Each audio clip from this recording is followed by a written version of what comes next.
Buen día. Vamos a hablar de un tema que para mí ha sido parte de mi vida científica, que es la hipercalciuria idiopática, que como verán ahora, pues durante un tiempo se consideró como una enfermedad. Hoy en día creemos que es una anomalía metabólica. Parte de estos estudios los he hecho en la isla de La Gomera, que es una isla muy cercana a mi isla de Tenerife, y aquí ven algunas imágenes es muy célebre La Gomera, por ejemplo, el célebre silbo, el silbo gomero, que es la forma que tenían las personas de la isla de conectarse entre sí, porque es muy montañosa, con muchos valles, con muchos accidentes orográficos, de tal modo que de las Islas Canarias fue la última en la que se pudo construir un aeropuerto. Bueno, ¿qué es la hipercalciuria idiopática? Pues aquí les voy a mostrar dos contrastes. El primer contraste es un artículo precoz, digamos, del año 1992, donde se hablaba del tratamiento de la hipercalciuria con antiácidas, pero de todos los casos de hipercalciuria. Y el otro contraste es las vacunas. Entonces, nuestra impresión en este momento es que la hipercalciuria es una anomalía metabólica, que lo que hay que hacer es, puesto que se diagnostica en infancias, prevenir problemas a largo plazo de cálculos renales. Yo siempre digo a las mamás que esta generación de niños es la primera de la historia de la humanidad a la que se les ha dicho: usted o tú puedes tener cálculos renales cuando seas adulto, y le queremos enseñar a que no los tenga. Esa es la gran diferencia entre considerarlo una enfermedad o una anomalía metabólica. Las otras causas de cálculo se descubrieron muy pronto, el año 19, por ejemplo, la cistinuria, por ejemplo, la hipocitraturia, pero la hipercalciuria se empezó a diagnosticar más bien tarde, en 1940, en adultos con cálculos. Y ahora verán el contraste que hay entre los adultos y los niños. Es el primer artículo de hipercalciuria del Dr. Flox, y el célebre Dr. Albright, que estaba metido en todos estos follones del metabolismo calcio-fósforo, pues fue el que usó por primera vez el término de hipercalciuria idiopática. Y usó el término idiopático que hoy en día no nos gusta, pero históricamente pues es así. De tal modo que era una hipercalciuria de causa desconocida, por eso le puso el nombre de idiopática.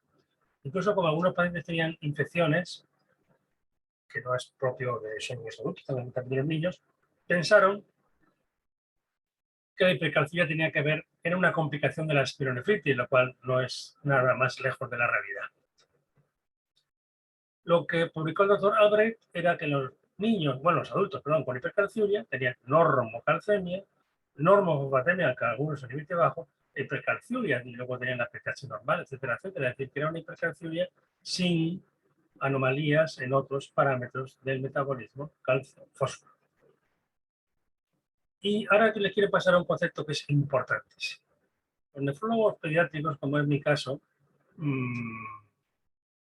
utilizamos el término pelitiasis. Pelitiasis, aunque no está muy aceptado, porque hay quien dice que es como poner allá un letrero, ¿no? Diciendo pelitiasis, el que va a tener cálculos, y no todos van a tener cálculos. Pero bueno, pelitiasis quiere decir el que es propenso a tener cálculos.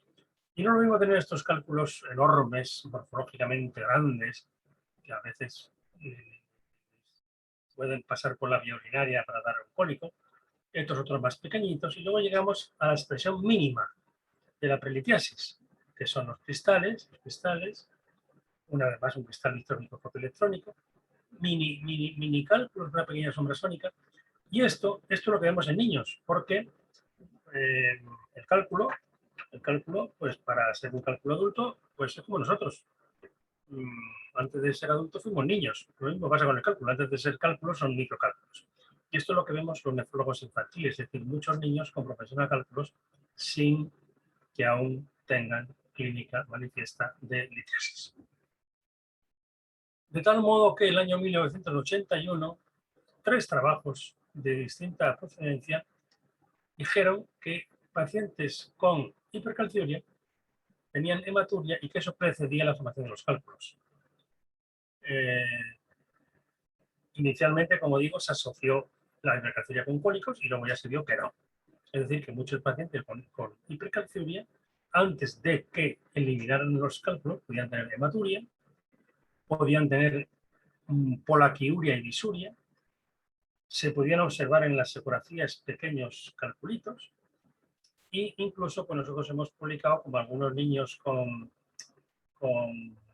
hipercalciuria, con pluritis, tienen quistes renales, y algunos tienen en la ecografía partículas hipercogénicas móviles, que a veces son leucocitos o hematíes, pero otras veces son cristales. Uno de los enigmas de la hipercalciuria idiopática es porque, como en esta serie, el 48% de los niños con hipercalciuria, es decir, con propensión genética de cálculos renales, debutaban con infección de orina. Y eso no se sabe el por qué.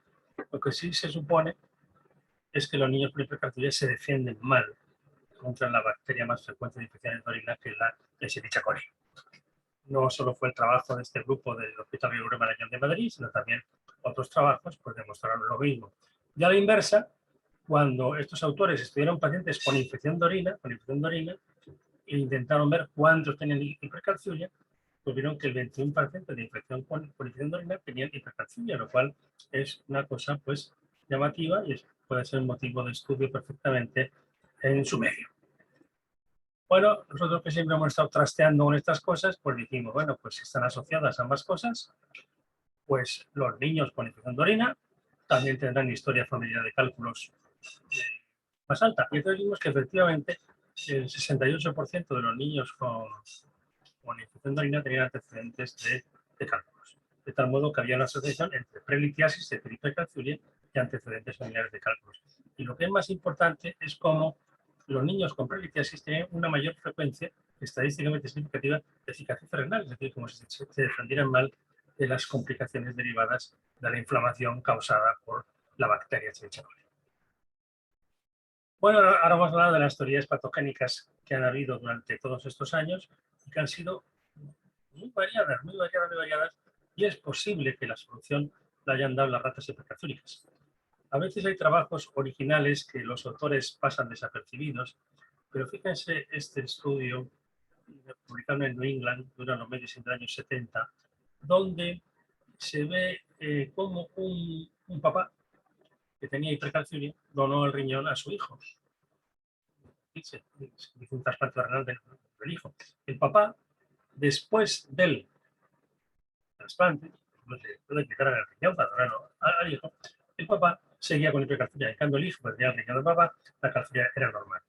¿Qué quiere decir? Pues quiere decir que no era un defecto intrínseco del riñón, sino que era algo que estaba en el metabolismo del padre del paciente. Todas estas cosas, esto pues se olvidó, pero hoy en día es bueno pues recuperarlo, porque nos da la idea de que esto no es un problema, esto no es una tubulopatía, para entendernos, no es un trastorno primario renal. Bueno, pues vamos a repasar un poco los estudios iniciales.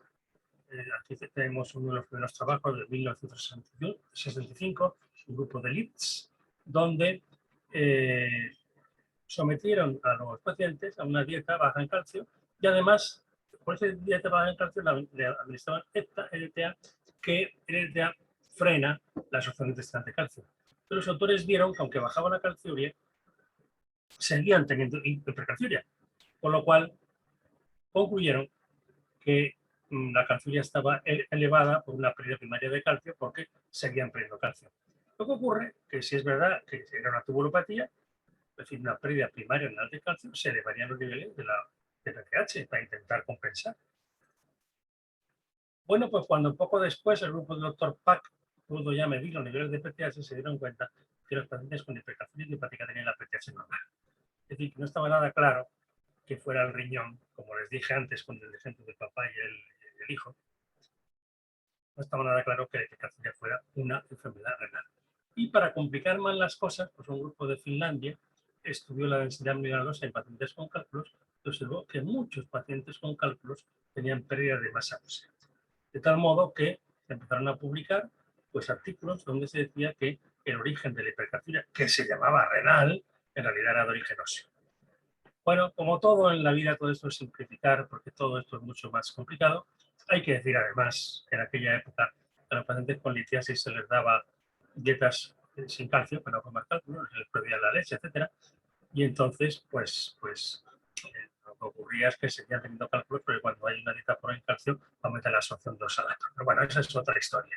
Bueno, pues en todos esos años, 70, 80, de este trabajo del doctor Martínez Maldonado, pues pues en su título expresa claramente cómo estábamos cambiando continuamente la definición y la fisiopatología de la hipercalciuria. Y en los años 80 seguiríamos cambiando la definición y la fisiopatología. Ven aquí un trabajo donde se vieron que algunos pacientes tenían los niveles de calcitriol, la forma activa de la vitamina D, de hipercalciuria. Ya les adelanto que no es en todos. El grupo de mi amigo, el doctor Bernardo Rodríguez Turbe de Maracaibo, Venezuela, vieron que algunos tenían elevada la prostaglandina 2.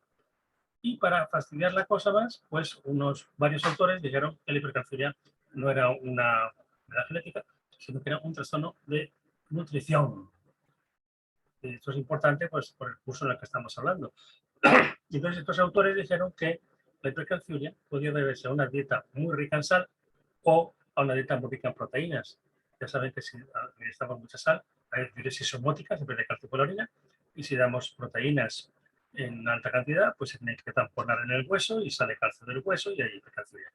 Bueno, yo estuve en un congreso en 1995, parece, tuve que oír una charla de 45 minutos de unos autores que se empeñaban en decir que era la dieta, y por supuesto que creemos que no es la dieta, lo cual no indica que algunas personas que hagan dietas inadecuadas puedan tener hipercalciuria, eso es otra cosa. Pero estamos hablando de la hipercalciuria idiopática, no de la hipercalciuria por dieta rica en sal o la hipercalciuria por dieta rica en proteínas de origen animal. Hasta que en principios de los 90, el doctor Pat Pacifici demostró algo que es curiosísimo, y es como los monocitos de pacientes con hipercalciuria tienen incrementada la producción de citocinas. Todos estos argumentos, perdón,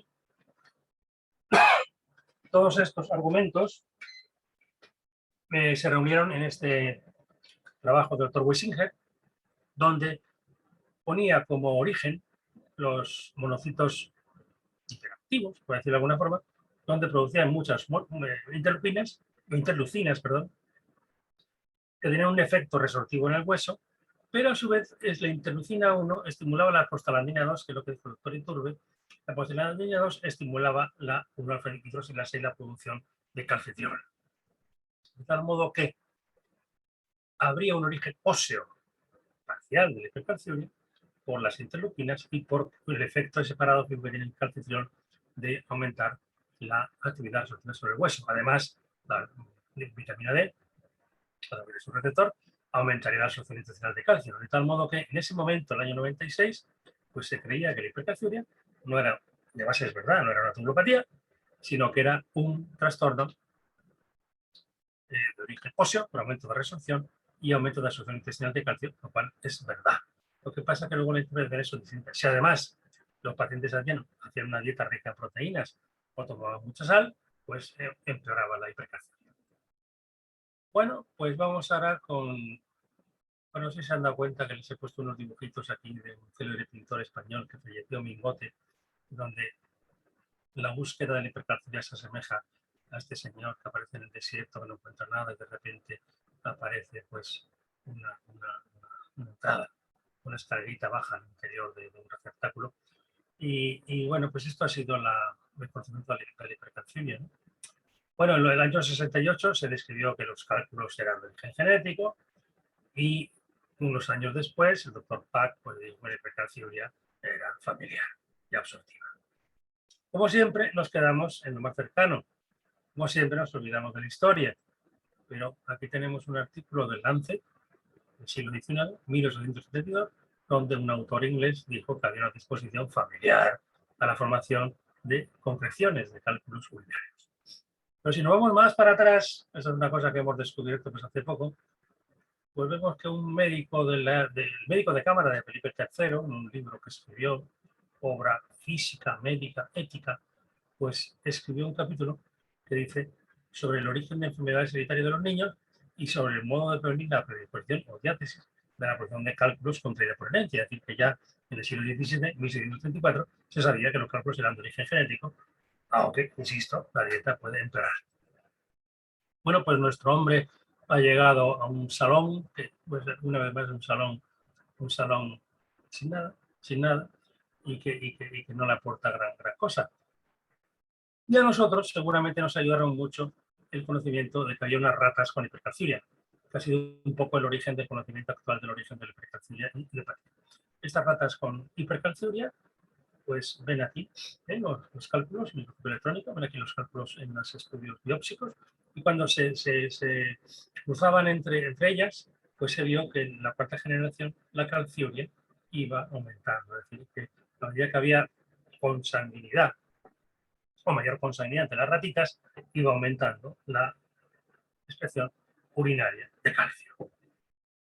Bueno, pues las ratas de cuarta generación mostraron una calciuria elevada, una vez más, porque había un incremento de la absorción intestinal de calcio. Pero la diferencia con lo que hemos dicho hasta ahora es que los niveles de vitamina D eran normales. ¿Cómo puede ser que estuviera aumentada la absorción intestinal de calcio sin elevarse los niveles de vitamina D? Pues aquí tienen la explicación y que ha sido el hallazgo más importante que ha habido sobre este tema, y es que este grupo del doctor Fabus pues demostró que lo que ocurría que las ratas hipercalciúricas tenían mayor densidad de receptores de la vitamina D y los controles tenían menos. De tal modo que había un incremento de la capacidad funcional de los complejos calcitrol y vitamina D. Es decir, si había muchos receptores con cantidades normales de vitamina D, se comportaban como si existiera mucha vitamina D. Y esa fue la clave de todo el asunto de lo que creemos que hoy ocurre con la hipercalciuria. Es decir, una hiperrespuesta del receptor a dosis bajas de calcitrol que explicaría el origen óseo, el origen intestinal, incluso la hiperfunción de los monocitos, incremento de la capacidad también de los monocitos, y a nivel renal, pues se explicaría la hipercalciuria por un incremento de la expresión del receptor sensible al calcio, que como esto es complejo no vamos a introducirnos en esto, pero bueno, la conclusión sería que la hipercalciuria tiene un origen triple: intestinal, óseo y un poquito renal. Es decir, llega mucho calcio del hueso, llega mucho calcio del intestino, esa avalancha llega al riñón y el riñón no le queda otra que eliminarlo. Y eso es la hipercalciuria, y además puede haber una pérdida pequeña a nivel específico del propio riñón. Bueno, pues en adultos se ha demostrado ya que adultos, en humanos, quiero decir, pues hay un incremento de receptores de la vitamina D. Y en el libro de nefrología pediátrica del que les hablé el otro día, pues ya tenemos este esquema donde a la hipercalciuria se llega por el aumento de receptores de la vitamina D y por un aumento de la absorción intestinal, disminución de la absorción renal y aumento de resolución ósea.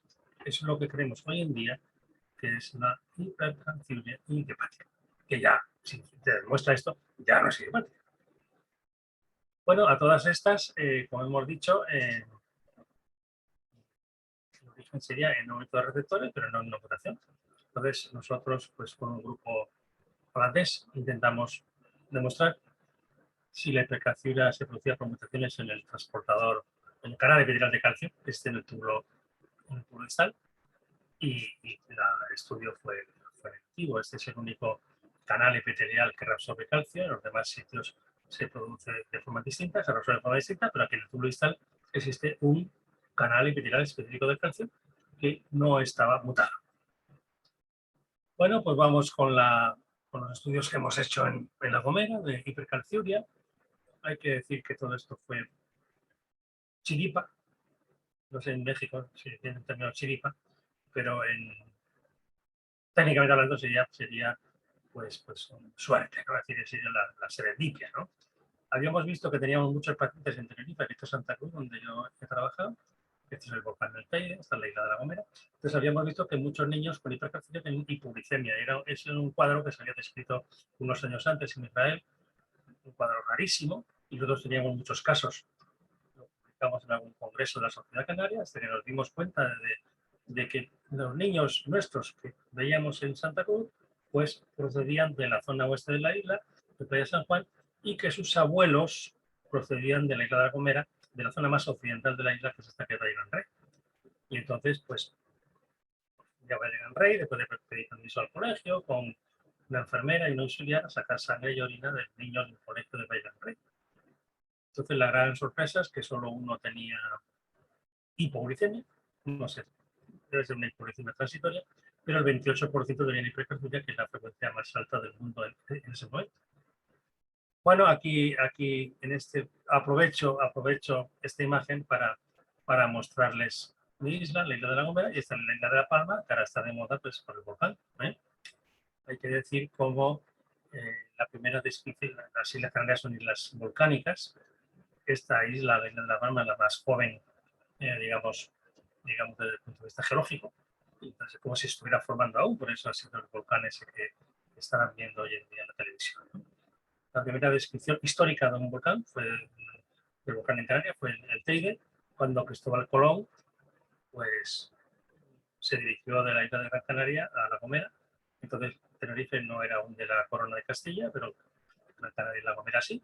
Y entonces, pues en el traslado a La Gomera, pues vio el volcán del Teide en erupción. Y esa islita, donde hemos hecho nuestro estudio, se publicó en la revista de Nefología del año 2000, obtuvimos el premio a la mejor trabajo realizado ese año en la Nefología en España. Y lo que vimos es que la prevalencia de hipercalciuria iba ascendiendo a medida que nos alejábamos del puerto de la isla, está aquí, y a medida que nos alejábamos del puerto, iba subiendo la frecuencia de hipercalciuria. Además, vimos que los que tenían ningún abuelo de La Gomera, la frecuencia de hipercalciuria era la estándar que está descrita en poblaciones, digamos, control, 7%, uno de los abuelos de La Gomera, 12%, cuatro abuelos de La Gomera, 16%. Entonces, nuestra impresión es que lo que nosotros estamos viendo en ese momento era un recuerdo del pasado, como todas estas inscripciones de los primeros habitantes de las islas, de los guanches, Molino para el Bofio, esta llama la Pirazonata, algo que había pasado en el pasado. ¿Y qué había ocurrido en el pasado? Pues nuestra impresión es que tenía que ver en cierta forma con la consanguinidad. Revisando los libros del obispado, pues vimos que los matrimonios entre hermanos en la isla pues había sido muy alto en el siglo XVIII, incluso en el siglo XIX, principios del XX, los matrimonios entre hermanos era, fíjese, de un 19 a un 37%. Es decir, que algo tendría que ver la consanguinidad, y en el propio estos libros del obispado pues vimos las solicitudes para casarse con una prima. Solicito dispensa para contraer matrimonio con mi prima, por lo dificultoso y farragoso del terreno, que me imposibilita el acceso a otros lugares para buscar esposa. Imagínense.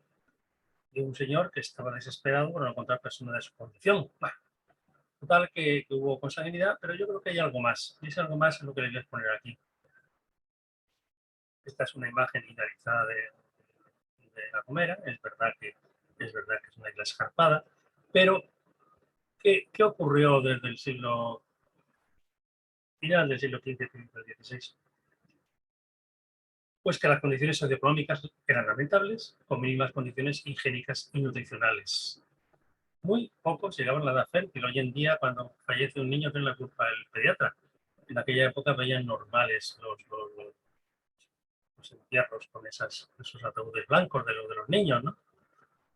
En una época en que no había antibióticos ni vacunas, solo llegaban a la edad adulta los que eran más fuertes. No había nada para proteger a los niños.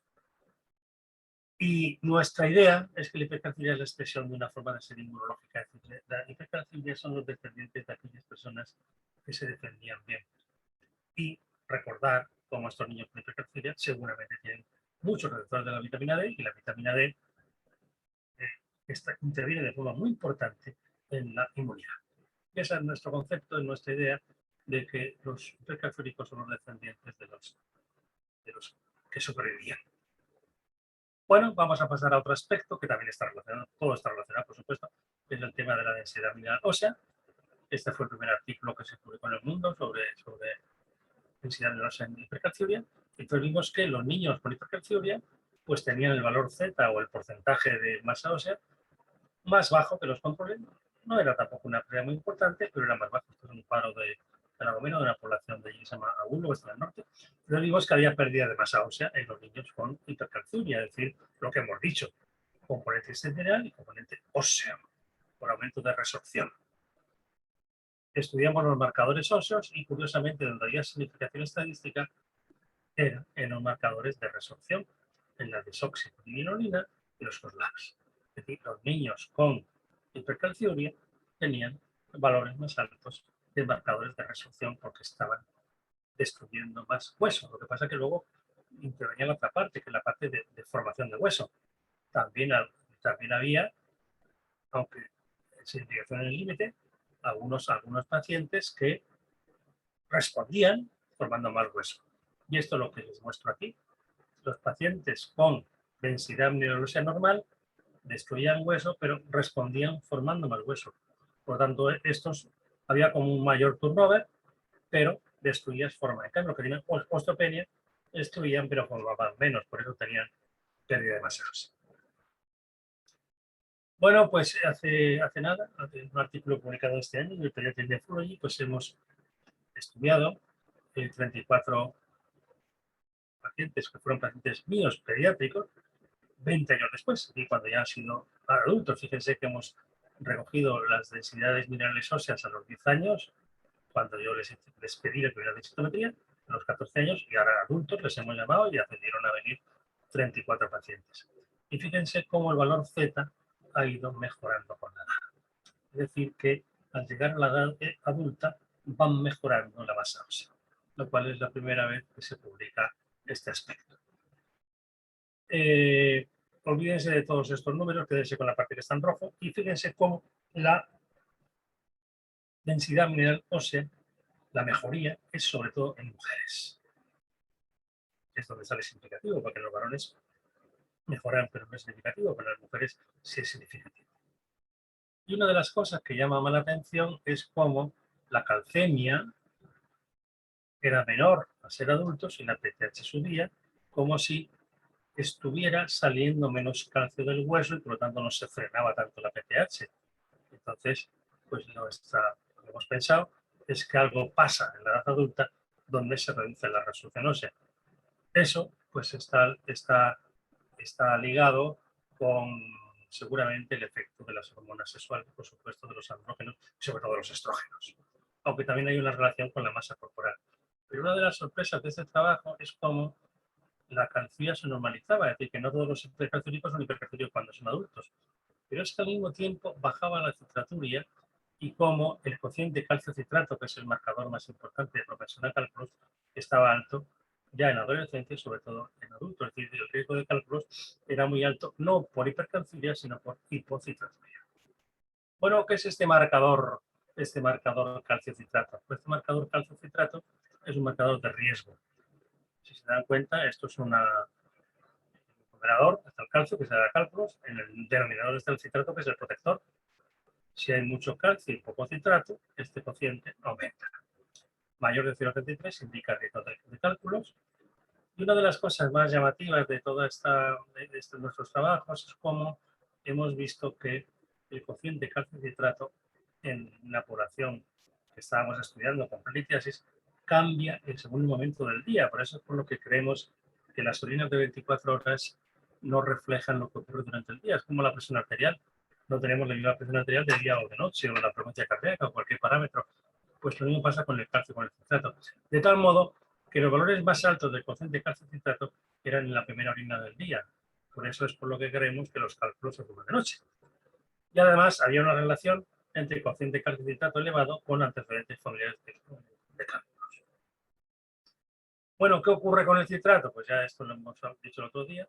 El citrato es un marcador de acidosis y cuando se reabsorbe el citrato que se ha filtrado y entra en el ciclo de Krebs es para generar al final bicarbonato.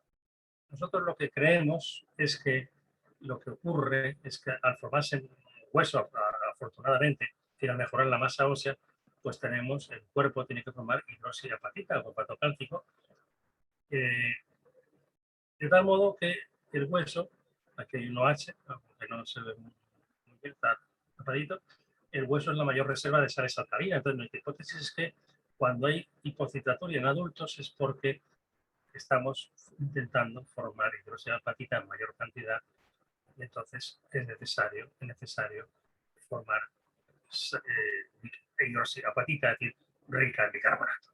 Esa es nuestra opción y es lo que queremos y por supuesto es el primer artículo que se publica sobre este tema y ya daremos en el futuro qué se dice sobre el tema. Bueno, pues ven como todo lo que les he dicho es que ¿Qué es la hipercalciuria? Pues es una pregunta muy simple y la respuesta muy complicada. Incluso hemos tenido a veces pues, discusiones científicas sobre si era una enfermedad o no. Nosotros creemos que no es una enfermedad. Muchas personas tienen hipercalciuria sin tener ningún signo de enfermedad. Otras personas tienen algunos datos de enfermedad, como una infección de orina, etcétera. Y que hay que ser muy cuidadosos a la hora de etiquetar de enfermedad a personas que solamente tienen un poquito de calcio en exceso cuando con la vida. Y hay que llegar a un equilibrio como nos muestra esta balanza de este cuadro, ¿no? Por un lado, si somos muy exagerados, estamos creando enfermos de análisis. Es decir, son personas que tienen calcio, que están muy bien, enfermos de análisis. Si somos estrictos, pues tenemos un día a día complicado. ¿Por qué? Pues porque yo no, pero algunas personas van a mandar aguas hipomineralizadas, van a dar una dieta sin sal rigurosamente. Y he visto niños con hipotensión en verano, con dietas sin sal. Es decir, que ahora hablaremos de la dieta, pero hay que tener mucho cuidado con no crear enfermos. Por otro lado, es verdad que algunos tienen cólicos nefríticos, por supuesto, y algunos tienen incluso los que no tienen esa capacidad de responder al aumento de actividad postoclástica, pues pueden tener fracturas de cadera en la vejez. Entonces, ese es el término medio. ¿Cómo se diagnostica la hipercalciuria? Pues lo más estandarizado es que sea valores normales menores de 4 miligramos kilo día cuando se recoge orina de 24 horas. Pues ya digo que nosotros creemos que no está muy indicado porque es muy incómodo. Si ustedes alguna vez han recogido orina de 24 horas sabrán que a veces se olvidan por completo que tienen el botecito esperándoles y otras veces, pues como les he dicho antes, no traduce lo que ocurre en horas hora, digamos, ¿no? Por eso se utilizan los cocientes que varían según la edad, pero a partir de los 4 años, el 0,20. Varían mucho según las series, los cocientes, que es el 125, pero muchos de esos trabajos no son válidos porque no se descartan como controles los niños que son sanos, pero que pertenecen a familias limpiásicas y que pueden tener el rasgo de la hipercalciuria. Bueno, ¿hay que tratar con fármacos algo que no es una enfermedad? Pues nosotros creemos que no. Solo hay que tratar cuando hay enfermedad y cuando hay litiasis. Pues, ¿qué hay que hacer? Pues recomendarles una dieta rica en protectores. ¿Dónde están los protectores? ¿En qué alimentos están los protectores de formación de cálculos? En las frutas y verduras tienen mucha agua, por supuesto. Pero además las frutas, sobre todo los cítricos, tienen citrato, que hemos dicho que es el gran protector. Las verduras tienen magnesio, el magnesio es otro gran protector, otro gran inhibidor de la cristalización. El pescado azul es rico en ácidos grasos omega 3, que disminuyen la calcilia, y los cereales integrales, que son muy importantes, pues son ricos en citratos que no solo disminuyen la absorción intestinal de calcio, que hemos dicho que está incrementada en la hipercalciuria, sino que además inhiben la cristalización. Bueno, en Canarias tenemos un alimento que es el célebre gofio, que el gofio la base son varios cereales, pero lo que tienen en común pues es que conservan la cáscara del cereal. Y entonces, pues todos los cereales integrales son grandes protectores de los cálculos. Por otro lado, ¿qué hay que hacer?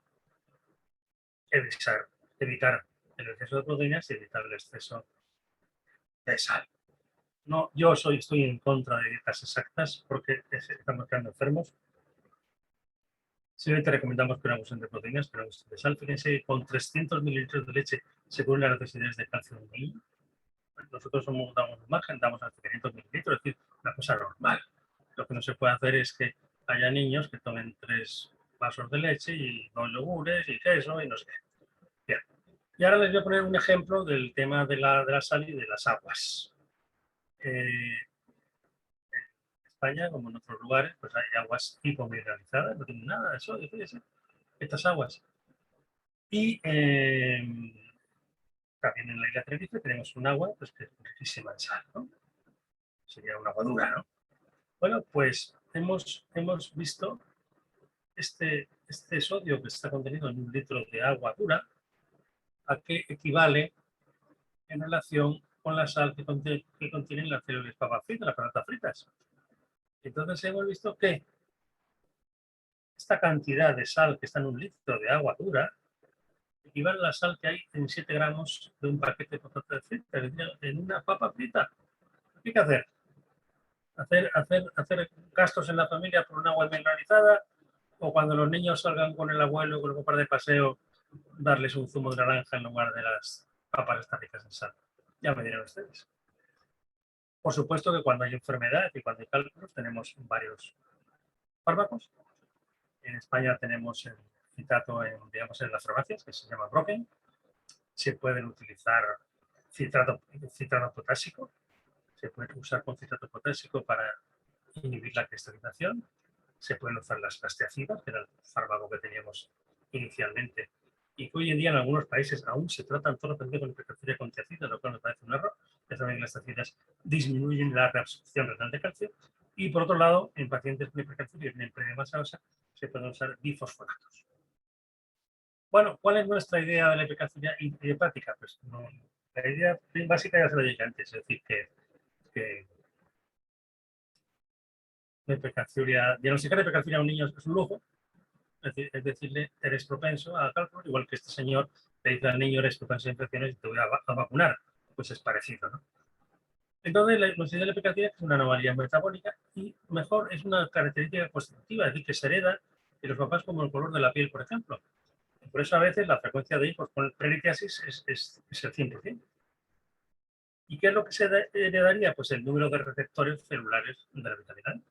Es un poco el concepto, la idea que tenemos sobre la hipercalciuria idiopática.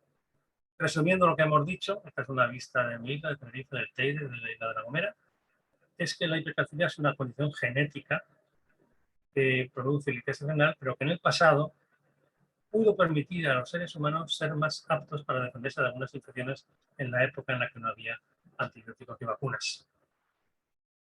Que no se deben confundir factores de riesgo, hipercalciuria, hipocitaturia, cociente calcio-citrato elevado, con enfermedades asociadas, litiasis, infecciones, fracturas.